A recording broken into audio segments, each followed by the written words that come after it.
আমরা কিন্তু সারাক্ষণই নিজেদের বিশ্বাসগুলোকে পরীক্ষা করে চলেছি, তাই না? এটা শুধু ল্যাবের বিজ্ঞানীদের কাজ নয়, এটা আমাদের সবার একটা একেবারে মৌলিক অভ্যাস।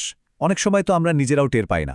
তো চলুন আজ এই বিশ্বাস পরীক্ষা করার গভীরে যাওয়া যাক আর খুঁজে বের করা যাক ভুল করার মধ্যেও সঠিক পথ কোনটা হতে পারে। আচ্ছা, একদম গোড়ার প্রশ্নটা দিয়ে শুরু করি।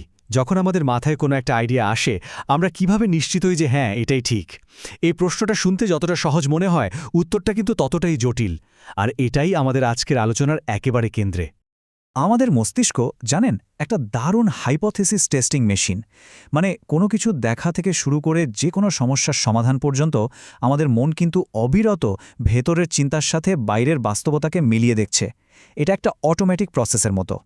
একটা ধারণাকে পরীক্ষা করার সবচেয়ে সেরা উপায়টা কি? এই প্রশ্নকে ঘিরে কিন্তু দুটো একেবারে বিপরীতধর্মী দার্শনিক শিবির তৈরি হয়ে গেছে। চলুন এই দুই দলের সাথে পরিচিত হওয়া যাক, কারণ জ্ঞান অর্জনের ব্যাপারে তারা দুজন দুই পথের কথা বলে। তো মূল বিতর্কটা ঠিক এইখানে। আমাদেরকে নিজেদের ধারণাগুলোকে সঠিক প্রমাণ করার জন্য প্রমাণ খোঁজা উচিত, নাকি সেগুলোকে ভুল প্রমাণ করার জন্য উঠে পড়ে লাগা উচিত? একদিকে আছে টিম কনফার্মেশন, যারা সমর্থনের খোঁজ করে, আর অন্যদিকে টিম ফলসিফিকেশন, যারা ভুলটা খুঁজে বের করতে চায়। কার্ল পপারের এই যুক্তিটা কিন্তু অসাধারণ।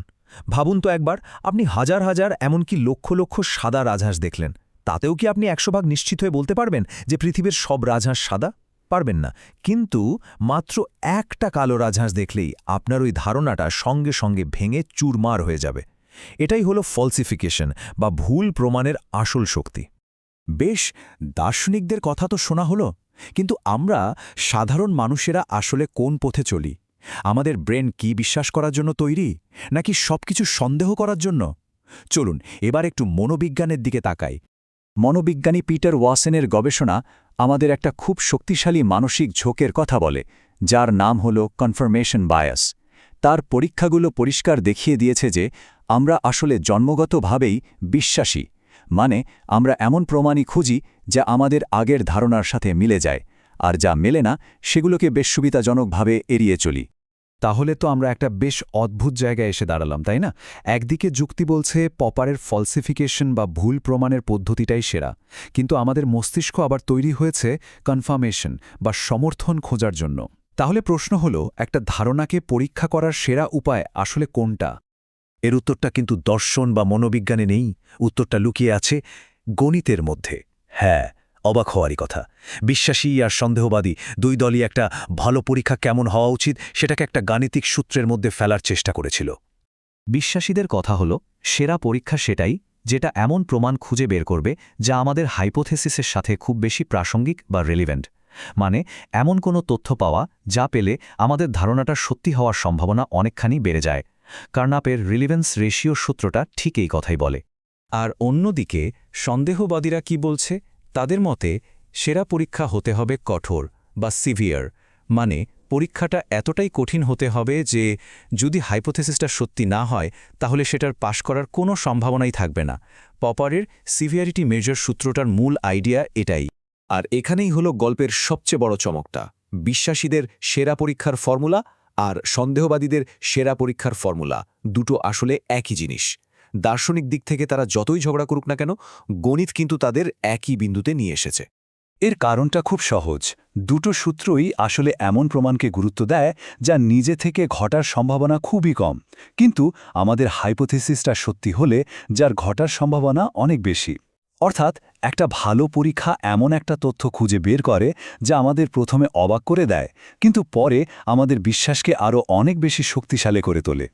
এই যে গণিত দুই পক্ষকে মিলিয়ে দিল, এর ফলে একটা অদ্ভুত প্যারাডক্স বা ধাঁধার জন্ম হয়েছে। চলুন এই আপাত বিরোধী ধারণাটা থেকে আমরা কি শিখতে পারি সেটা একটু ভেঙে দেখা যাক।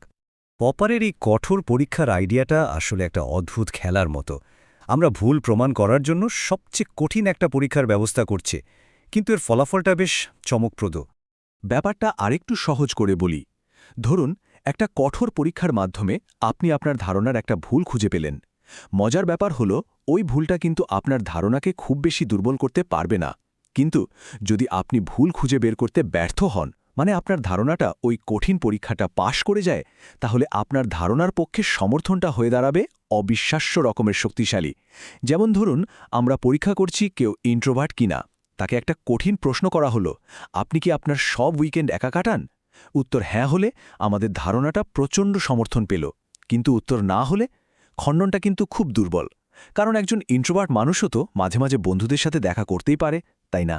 তাহলে শেষ পর্যন্ত আমরা কি বুঝলাম? আসল প্রশ্নটা আমি কি সমর্থন খুঁজব নাকি ভুল খুঁজব এটা নয়। আসল প্রশ্নটা হলো আমার পরীক্ষাটা কতটা কঠিন। নিজেদের বিশ্বাসকে যাচাই করার সময় আমাদের এটাই ভাবতে হবে যে প্রমাণ আমরা খুঁজছি সেটা আমাদের ধারণাকে কতটা কঠিন চ্যালেঞ্জের মুখে ফেলছে।